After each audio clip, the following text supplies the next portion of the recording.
শোনো, তুমি বিয়ের পর অনেক বদলে গেছো, আগের মতো ঠিকঠাক মতো আমাদেরকে তাকাও না। আমি তো তোমাকে আগেই বলছি আমি বিবাহিত মেয়েদের দিকে নজর দেই না। পাগল হয়ে যাবে আমাকে দেখার জন্য। আচ্ছা, শুধু একটা বার 10,000 টাকা ধার দিয়ে দেখো। তোর মনটাকে আমি টুকরো টুকরো করে দেবো। আমার ভেতরের কোনো কিছুই তুমি খুঁজে পাবে না বাবা, কারণ আমার সমস্ত কিছু শিমুলের কাছে। তাহলে শিমুলকে শেষ করে ফেলবো। শিমুলের কোনো কিছুই তো তার কাছে নেই বাবা, ওর সবকিছু তো আমার কাছে। মা, শিবুদার বউকে প্রতিদিন ফল এনে দেয়, কই আপনার ছেলে তো এনে দেয় না? আরে বৌমা, শিবুর তো ফলের দোকান, সেই জন্য ওর বউয়ের জন্য রোজ ফল এনে দেয়। আমার ছেলে তো বিষের দোকান, তুমি কারো বিষ খাওয়া বলবা, আমার ছেলে তোমার জন্য বিষ এনে দেবে।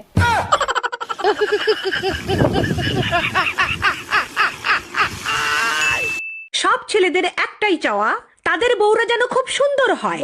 কিন্তু আমরা মেয়েরা যদি চাই যে আমাদের স্বামীরা মুকেশ আম্বানির মতো ধনী হোক, তাহলেই সমস্যা। মেয়েরা লোভী কেন? ছেলেদের চাওয়াটা চাওয়া আর মেয়েদের চাওয়াটা কি? আমাকে ভালো লাগে? লাগে না? লাগবে কেমনে? আপনার মনে তো হিংসায় ভরা।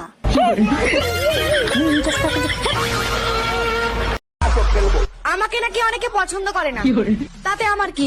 আমি কি আর ভোটে দাঁড়াচ্ছি নাকি যে প্রত্যেকের আমাকে পছন্দ হতে হবে?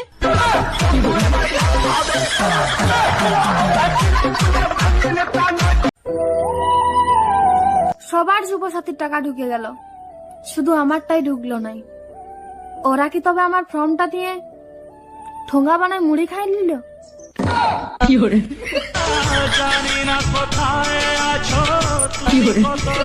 ম্যাডাম, আপনাকে অ্যারেস্ট করা হচ্ছে। কেন, কোন অপরাধে? আপনার কাছে জাল নোট ছাপানোর যন্ত্র পাওয়া গেছে। তা জাল নোট কি পেয়েছেন? না, জাল নোট তো পাইনি। খালি যন্ত্র থাকলেই আমি অপরাধী? হ্যাঁ, যন্ত্র থাকলেই অপরাধী। আমিও আপনার নামে রেপ কেস দেব। ও মা, কেন? আপনার কাছেও রেপ করার যন্ত্র আছে। আচ্ছা পিউ, তুমি কখনো ভেবেছিলে তোমার বৌদি এত সুন্দর আর বুদ্ধিমতী হবে? ভাবছিলাম তো, এখন কপালে জোটেনি তো কি আর করা যাবে। কি করে? আমরা অতটা সুন্দরও না, যতটা ফিল্টার মারলে আমাদের দেখা যায়। তাই বলে অত খারাপও না, যেরকম আমাদের আইডি কার্ডে আমাদের দেখা যায়।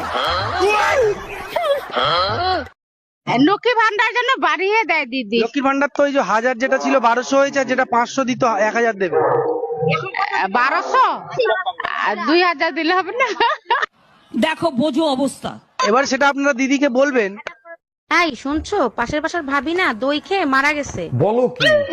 ওর স্বামী তো ঘরেই আছে, তাই না? হ্যাঁ, ঘরেই আছে। তুমি 2 মিনিট দাঁড়াও, আমি এক্ষুনি আসতেছি। মানে কি, ওর স্বামীর কাছে কি দরকার? আর যাই জিজ্ঞেস করি দই আরো আছে কিনা। যাও নিয়ে আসো, তোমারই খাওয়াবো। কবি বলেছেন, জেলাপি যেদিন সোজা হবে, নিম পাতা যেদিন মিষ্টি হবে, কাক যেদিন ফর্সা হবে, কয়লা যেদিন উজ্জ্বল হবে, সেই দিন মেয়েদের সাথে ঝগড়া করে ছেলেরা জিততে পারবে। তার আগে না, বুঝতে পারছেন?